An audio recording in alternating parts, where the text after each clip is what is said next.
Hello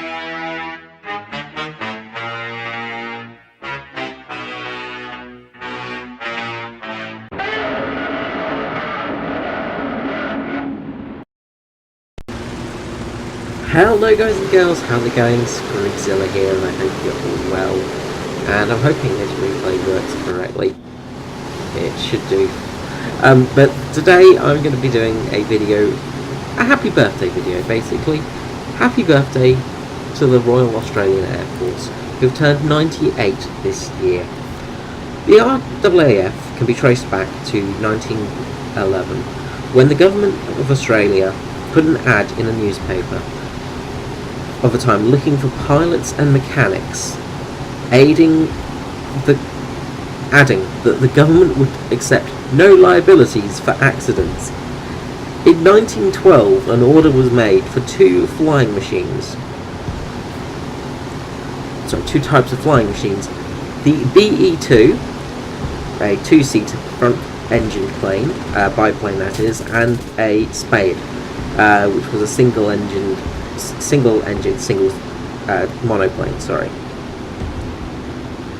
Later, the fathers of Australian aeronautics joined the Air Force. Henry Peter and Eric Harrison. Soon after, rejecting the original location of Canberra as the flying school location was a bit too of a high altitude, above sea level, the Point Cook lookout was found, and on the 7th of March 1913, the Central Flying School was opened and appointed, with its single squadron of 50 people. 1 year later, on Sunday the 1st of March, Harrison made the maiden flight for the Australian military, and 8 days later Henry Peter made the first flying accident when he crashed into sort of a electricity pole as he was trying to land.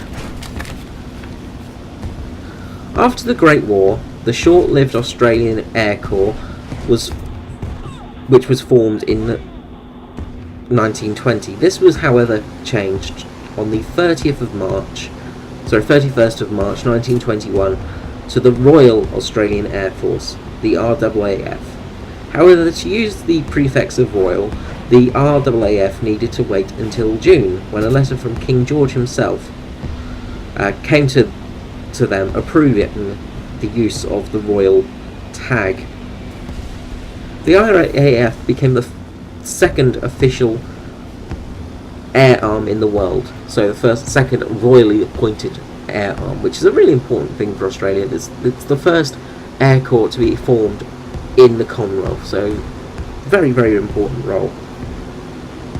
Since then, the RAAF has forged its own legacy, flying in the Second World War, taking part in numerous aid relief operations and armed conflicts, flying in the Korean War, the Malaya Emergency, the Indonesian-Malaysian conflict, Vietnam, which some people don't know about.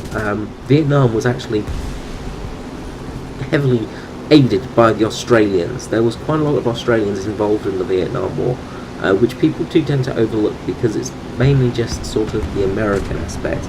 But the RAAF did take part, and actually a few pilots joined the American Air Force to fly their fighters. And they're still obviously operating now against the Islamic States.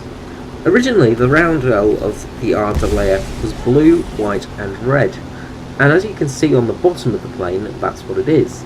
But as we go to the top of the plane, it's just blue and white. Now, the reason for this was a US Marine Corps F-4F mistook an Australian Catalina for a Japanese plane because it had red in the middle of the circle. Disregarding the blue bit around it, of course, it saw white and red and decided to attack it. After that, the Australians changed it to the blue-white that we see now, basically. The blue-white sort of emblem is what the Royal Australian Air Force used up until I can't remember the actual, I think it was the 70s. So, after many ideas, the current blue circle with a white background with a red kangaroo was chosen for the Royal Australian Air Force. The motto of Per Adu ad Astra is used, which means through adversity to the stars. It now has over 14,000 personnel, with over 4,000 in reserve, and operates 477 aircraft. Quite a few more from the early days when they only had 4. Last night I had the pleasure of actually chatting to some of the Royal Australian Air Force ground crew, and got to poke around a little bit with their Bushmaster PMV truck, an amazing Australian built vehicle designed to survive a mine hit or an IFD exploding underneath it. It actually uses turtle black armour on its floor, which is it's such a weird thing to see on a vehicle, because you know it from the German ships, but it makes such sense. And the Bushmaster has become so popular, it's been sold around the world. I think it was Holland actually ordered about 50 of them, and obviously the Australian making of the vehicles couldn't churn them out, so they sent some of the reserve vehicles over there and then filled up the reserves with vehicles they made later. And also, another feature that is very, very useful in this vehicle is it has air conditioning.